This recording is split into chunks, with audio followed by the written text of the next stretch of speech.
చేసేవాడు. దేవా ఇదిగో ప్రభా ఈ దీనుని జ్ఞాపకం చేసుకోవయ్యా అని చేసేవాడు. ఇప్పుడు కొత్త పాయింట్లు ఏం దొరుకుతాయని ఎదుగుతున్నా కదా అని అడుగుతున్నాడు. ఇది నీకు నీకు నీకు నేను చెప్తున్నాను, మనందరికీ వర్తిస్తాను. చూడు దేవుడు చెప్పే మాట్లాడి చెప్పిన ఏకా బోధ రాకూడదు. మళ్ళీ చెప్తున్నాను, ప్రభావం మనలో నుంచి వెళ్ళిపోకూడదు. దేవుడు మొదట చూస్తాడు, ఇప్పుడు చూస్తాడు, ఎప్పుడు చూస్తాడు. మనం మొదట ఎలా ఉన్నావో ఇప్పుడు అలాగ ఉన్నావు.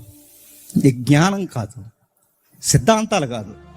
ఇదిగో ఆ ఫేస్బుక్లో, ఆ ఇన్స్టాగ్రామ్లో, సోషల్ మీడియాలో ఎన్నో విషయాలకి నా పక్షాన్ని ఫైట్ చేస్తావు.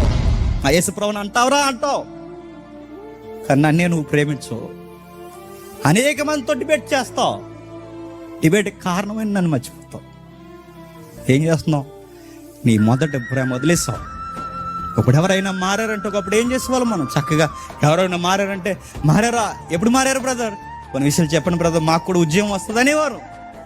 ఇప్పుడు మారారు అన్న వాళ్ళకి పేర్లు పెట్టుకుంటూ తిరుగుతున్నాం, రకరకాల పేర్లు పెడుతున్నాం, మనిషిని అంచనా వేస్తున్నాం, ఎన్నో మాట్లాడుతున్నాం. ఒకప్పుడు ఎవడైనా వ్యక్తిని చూస్తే అరే ఈయన కూడా మారిస్తే బాగుంటారు అనుకునేవాళ్ళు.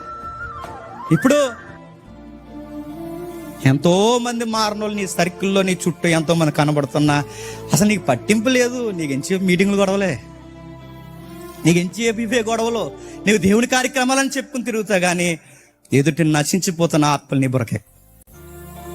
ఒకప్పుడు ఎవరైనా మారారంటే బ్రదర్ మారారా, మీ సాక్ష్యం చెప్తారా దయచేసి అని అడిగేవాళ్ళం. ఇప్పుడు మారారంటే ఏ మారాడులేండి అండి, మా పెద్ద మారు అంటున్నాం.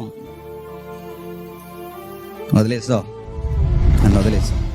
నన్ను వదిలేసి పూర్తిగా మెకానికల్ లైఫ్లో బతికేస్తున్నావు.